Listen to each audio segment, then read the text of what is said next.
Word, son. What do you do, YouTube? It's your boy Jay Divine.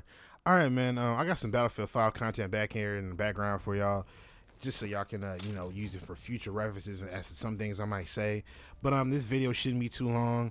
However, I want to talk about the revive logic in Battlefield 5 because there's a few things I really feel like they could be looked at and kind of it can be overhauled, and it could be a lot better than what it is because I don't think there's enough attention put onto it and nobody's saying anything about it.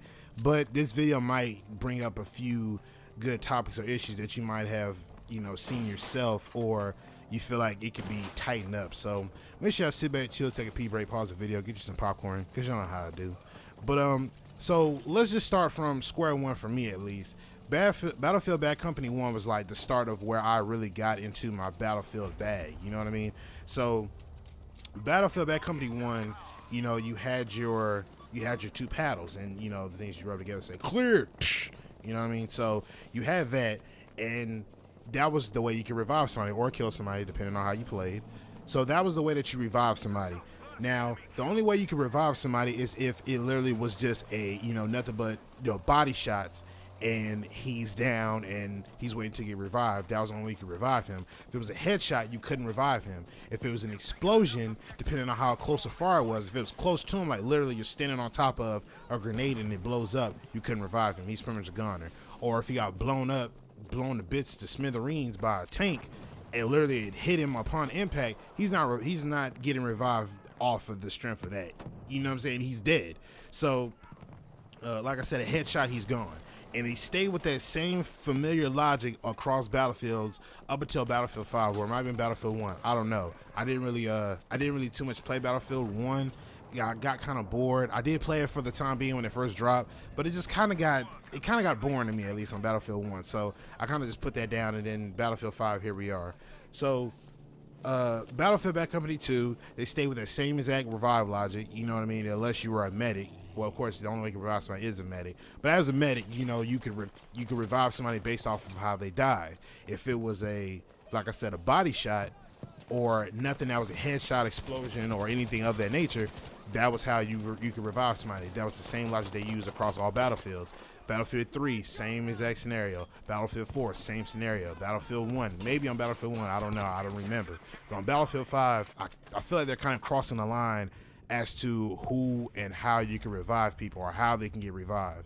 I've been next to guys who have literally gotten their heads blown off by a sniper from like so many feet away, a clean headshot, and he's right there next to me, and I see the revive symbol right next to him. How many people do you know that can get revived off of a headshot? Especially if you've been playing Battlefield through all these years, and they were able to get. And how many? Okay, let me just say this. How many games of Battlefield up until this point have you been able to play, and you've seen somebody get headshotted, or you headshotted somebody and you've seen somebody running over there to go revive him? That's an instant kill. There is no revival to that. You know what I mean? As many Battlefields as you might have played, or as if I might have played, you couldn't revive somebody off of a headshot. If you got headshotted, that was it. You just had to just wait to get respawned again. So in Battlefield 5, I see a lot of those boundaries being crossed.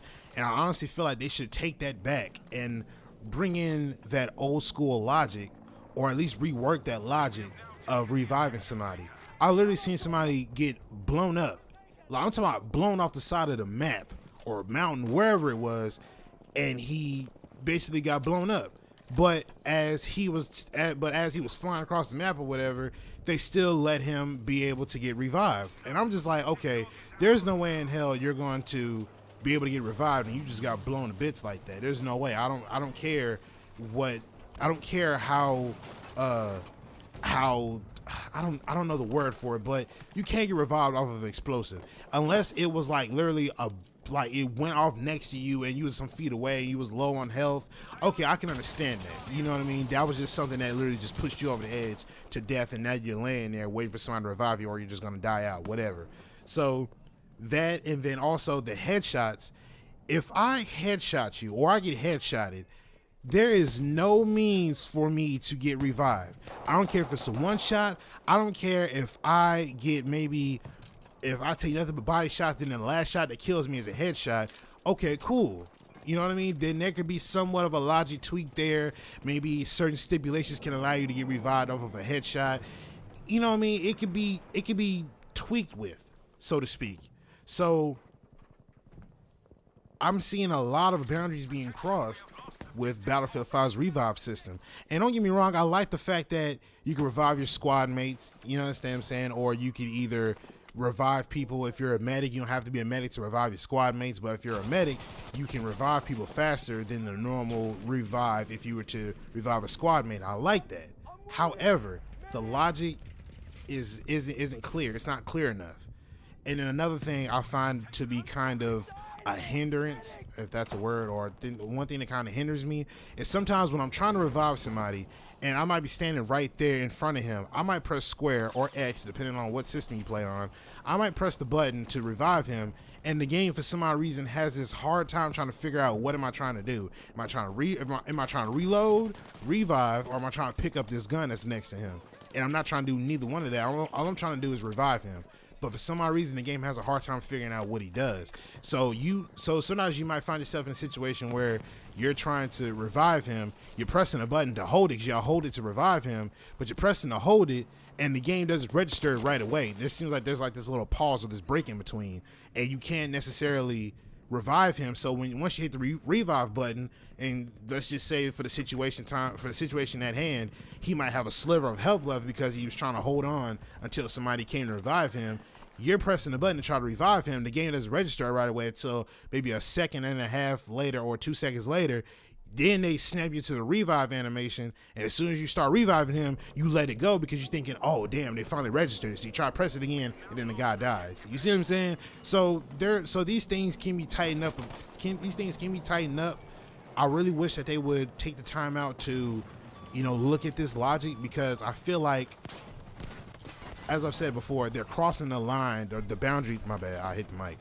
They're crossing the boundary line between a realistic revive and a non-revive. Like I said, a headshot or explosion at point blank versus a body shot, or he gets blown up from an explosion that he was outside the radius on, or he was still within the radius, but it was at point blank. So, you know what I mean? So there's still some things that I feel like they can actually look at. And I know that they're very open to the people in the community, the Battlefield community, about these changes and stuff like that, because you see what they did with the time to kill. They said that they were going to, oh yeah, we're going to change the time to kill. We got a separate playlist for that. People backlashed against that. They took that hardcore mode away, reverted back to the regular time to kill, and I thought that was lovely. I really loved that. I thought that was beautiful, because just off on a tangent here, it's a little rant, excuse me, but I thought that was beautiful that they reverted back to the regular time to kill, because there was nothing wrong with it. They might have been trying to test something out, or might have got a few complaints, but at least they let us at least they asked us, unlike some people, at least they asked us where the time to kill was and how they like it to be, and they put out a new time to kill. We hated it. Okay, cool, no problem. We'll put back the old time to kill. Appreciate your input. And they followed through. I like that. That was beautiful. So if they can do that with time to kill, they can do this also with the revive logic. So I really hope DICE, EA, whoever, the studios out there, I really hope that they can look at this video and at least understand where I'm coming from with the whole revive logic, because I really feel like that logic needs to be tightened up, and also the way that you need to go to revive somebody can also be tightened up, because you find yourself in very odd situations that won't allow you to revive somebody. You might mistakenly pick up a weapon, or the game doesn't register your button press right away because it's trying to figure out what you're trying to do.